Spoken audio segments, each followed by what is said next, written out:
Folks, welcome to Rimshots with Sean, brought to you by Barstools and Bandtalk. I have Peter, I have Steve from Playhouse.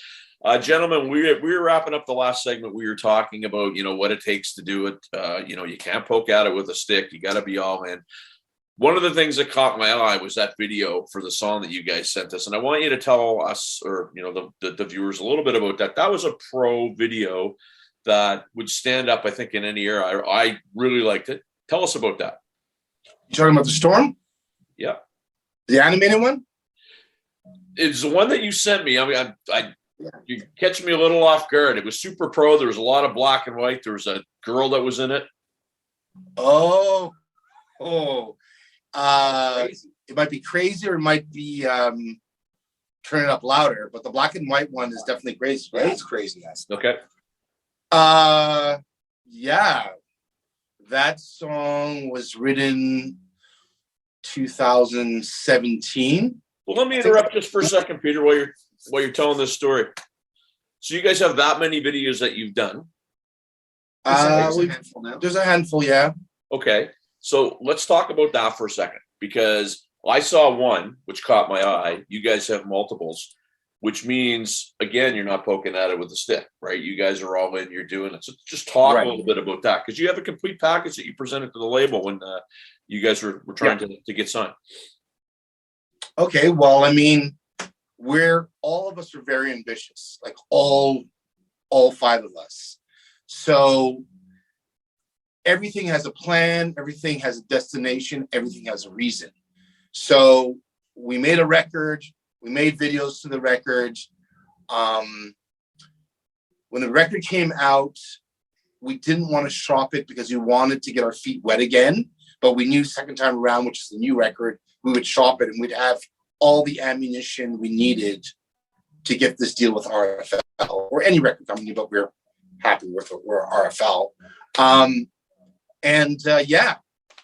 mean, you got to be all in. You got to do music videos. You got to do press. You got to write great songs, and you got to record fucking great production. If not, it's just going to sound like shit. And, first impressions are everything. So, yeah. Steve? That's it. I don't have nothing to add to that. Well, I mean, so just as an example, so I dialed up at one of the initial emails that you sent us. Right. And this is going back a while, man. This is September. Right. So you sent us the electronic press kit, right, with the URL to find it and a password to get into it. So that's right. Really good. Really, it's here's the crayon. Go get her done, boys. Right. So that was smart. You sent Crazy. You sent Revolution Tonight. You sent Turn It Up. And then you can also check out the entire Rock and Roll Circus EP on Spotify, and there was the links. I'm sitting there and I'm looking at this. Sometimes we get stuff that's barely a finished product, and you guys literally sent an entire package. You've done your homework. That to me is skin in the game. That's experience. I guess you could be given seminars. We were ready to do it. Yeah, we were ready to do it with or without a label. So it's an added bonus when you have a label behind you. But you can't wait around, right? So. Well, and I mean, again, for somebody like me who, outside of RFL, I do some other things, and when we get the texts going, the texts are great. I mean, sometimes I don't respond because I'm doing other things, but I'm watching all of them. I'm a bullet point guy, right? You send me 5 paragraphs, you lose me. You send me bullets, it's all there. It's very quick. It's concise. Caught my eye. I clicked on everything. Sent it to Doug. Boom. Now it wasn't right away because some things happened, and but here we are now. It was last month that it got done. So I mean, in the music world, that's not a tremendously long time. No, it isn't. And I didn't even know that story until you just mentioned it to us. Well, you sent it to me, and it caught my eye. I mean, I listened to all of it. And when I sent it to Doug, and Doug's really funny because, he's a Carlson guy and he likes all that stuff, but Doug just loves music. I sent it to him and he was like, holy crap, this is like, these guys are from Canada? And I'm like, Doug, I told you there's good stuff in Canada. I don't know, And I won't lie, Doug is our biggest, literally he messages me privately every day going, I love this song. I love that song from you guys. So he's like the super cheerleader of RFL. We have this we have this like chat of between us and the label, and I get more notifications from that chat than all my friends combined. Oh, I know. I see all of them, right? And Yeah. And Doug and John are very, back and forth with that. For me, it's just I have so much going on that sometimes I can't weigh into everything. However, I think that the camaraderie there between a band and a label is really good, because when I was signed to a label in, I think it was 93 or 94, I didn't even know the guy that signed us till I moved to Toronto and met him for the first time. That's typically what you get. Yeah, no, we know. And this is, here's the thing why we signed with RFL. If you don't mind me going to it really quickly. Please. There are 5 other labels that approached us, but you were the only label that wanted to know the plan and also asked us a very key question: what other songs do you have? Right. And when I read that, I said to everyone else, I was like, if a label's asking you that, this is a label that's prepared to invest long-term with you to see you develop, and not just let's get it out and try and get a cash grab. These guys are like looking into the whole situation. And I was personally super impressed by that. And that really pushed things forward for us with you guys. So, I've only been around the label, I believe, June. I mean, my show is what got me kind of to become part of the label. They saw us, and I mean, I knew Sven Galley from years ago. Right. But I've been through it enough, and I remember being asked those very questions by record people and not having the answers. And I always remembered have the answer. You guys had the answer, and it wasn't a trick question. It's like, okay, you have 4 songs and that's it. Clearly that wasn't the case. Due diligence, right? You watch The Shark or whatever those shows where they're pitching their business. It's like you got to have the answers when they ask you the questions. You don't go approach somebody with a business proposition and have no answers when they start questioning you, right? Well, that's a good point. Because when I first saw all that the press kit and all that stuff, I'm going like, man, did these guys blow the whole thing on these 4 songs? And when you came back and said, no, we have more, it was like, that's really good. And you guys, to me, are kind of in the same sort of sphere as Sven Galley, because that's how they do conduct their business, right? That's how they handle things. They're prepared. And at any given time, we go, okay, well, we can do it on our own if you like. And I think that's a very good place to be. Yeah, for sure. I think you shouldn't be reliant on anybody. You should just already be able to do it on your own. And anything else that, it's like a good burger. You make that patty good. Any condiments you add to that's just going to make it better. And that's the core right there. You have the meat and potatoes, it's good. Anything else you put on it, it's just an added bonus. Oh, Steve, you and I are going to get along. I'm an analogy guy too, man. It's Paul Stanley. Yeah. Then you'll love Danny, our bass player, too, because that's how you talk. Yeah, it's like code between the 3 of us. I can be hard on bass players. So the first answer I always ask of a bass player is, does he load gear? Oh, yes. Okay. Danny's probably the biggest guy in the band, so he's probably the most capable. Yeah, he loads gear and drives gear and does... I'll say, as a drummer, playing with Danny, I play with a lot of bass players and other musicians in my life. And when somebody just sticks to the plan and he's so consistent, and he lifts his own amp. Well, and you know what? And I joke, but sometimes that doesn't happen. But talk about that a little bit, Steve, and we can kind of geekily get in the woods here. Is one drummer to another. The importance of that, because that's the foundation. And again, we get a lot of stuff where you're sitting there going like, are these guys even? Do they know each other? Have they played this song before? You're listening to it and you're going like, wow. Oh. I've done a lot of session work, corrective session work. In fact, is one of my prime incomes when I'm not gigging in the pubs, because so many guys will they'll have a band and one guy will be the weak link who's just not listening to anything, and somehow the other guys aren't noticing it until the producer comes in and says, what's going on? You're not locking in together. And then I get the call, hey, can you come and fix this? Can you come and fix that?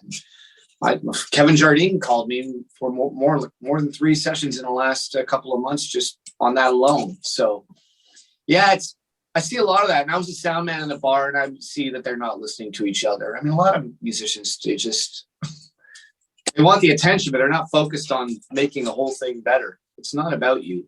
No, and it's the wank factor too. I mean, people like to prove that they have chops. And for me, I remember seeing Helix open for Triumph here in Halifax. I think it was in like '84.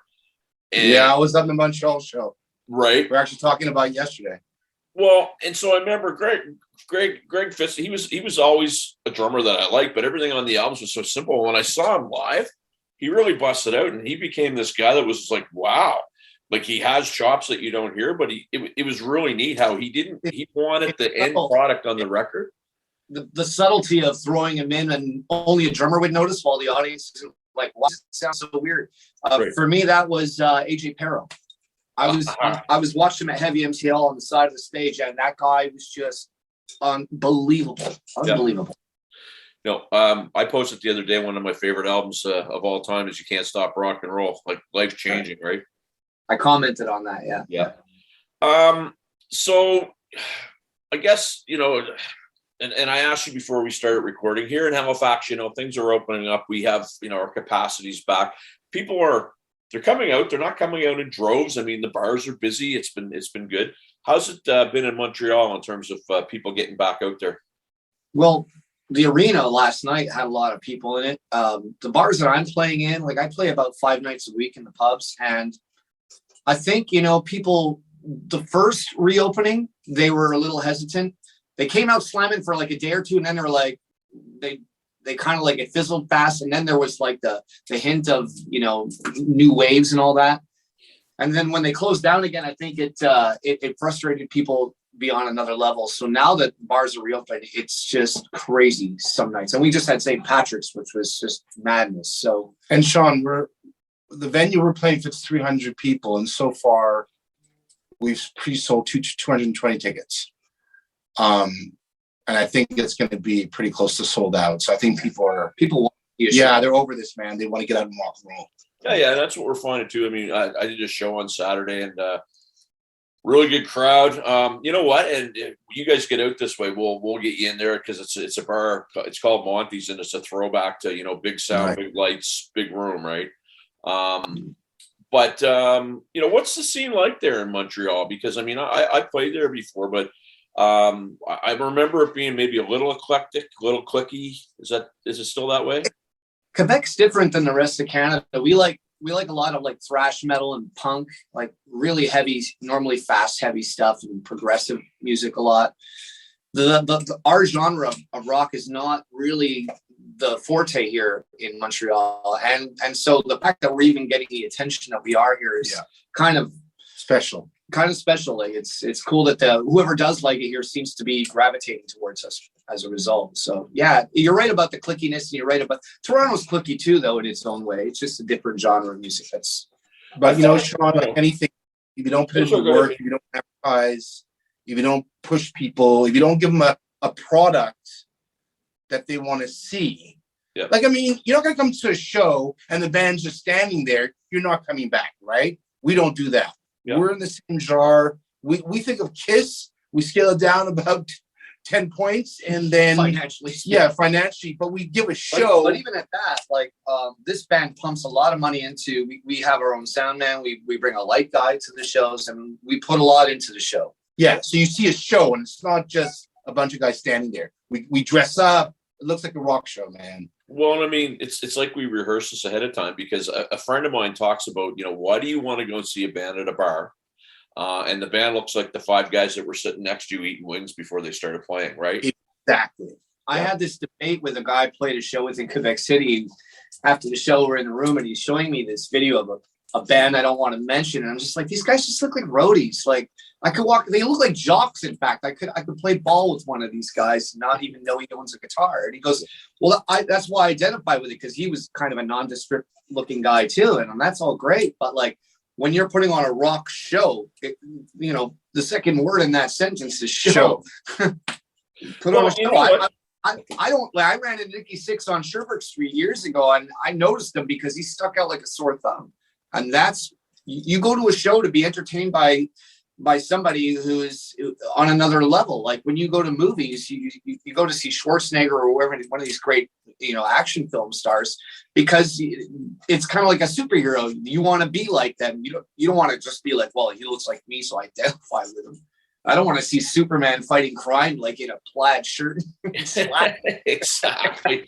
Well, and and I come from that Kiss genre, and even both of the bands that I play in now. I mean, we don't we don't wear t-shirts and jeans, and Right. I played Saturday night. It took me probably close to 3 hours to tear everything out Sunday afternoon because there was lights and there was this and that and drums and Exactly, man. And and one of the things that I've been saying to people as things have been opening up, there was guarantees down here where you could play and then you're guaranteed this amount of money.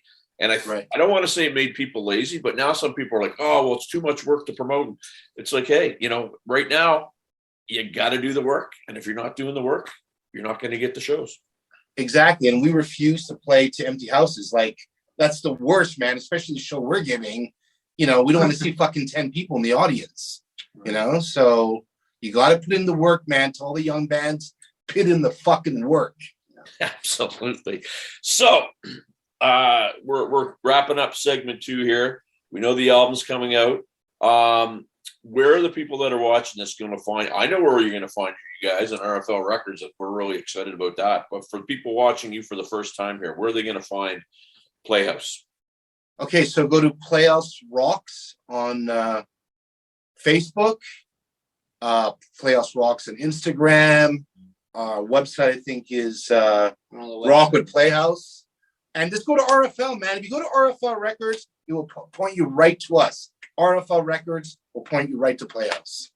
Yeah, and the label's excited about you guys. I can't wait to, we got to get you out to I like to say the best coast, which is East Coast. And Stephen, you and I were talking about this beforehand. Doug keeps saying he wants to come out here for a Donair. I don't know if we could handle a Donair or not, but, Is the Oasis still there? What is it? The Oasis? Oh, yeah. That's like a landmark. Everybody used to go. There was a great breakfast joint on Barrington that was great for hangovers. Oh, dude. Well, if you guys get out this way, we'll give you the nickel tour for sure. You know what? You got to go for the fish and chips. Sean, give us the invite. We're out there, bro. Absolutely. We're gonna make it happen once everything goes. We're and coming. And there's some stuff going on. Yeah. Gentlemen, I want to thank you for doing this. This has been a lot of. It's great that we had that chat there. Right around the time that the deal was getting done, there was a bunch of us on, but we'll have to do this some more. I want to get to Montreal soon too. I haven't been there in a long time, so we'll have to see if that can happen. Thanks a lot, guys. Really appreciate it. Thank you to you and your viewers, man. Rock and roll. Playhouse, check them out. Thanks, man. Bye for now.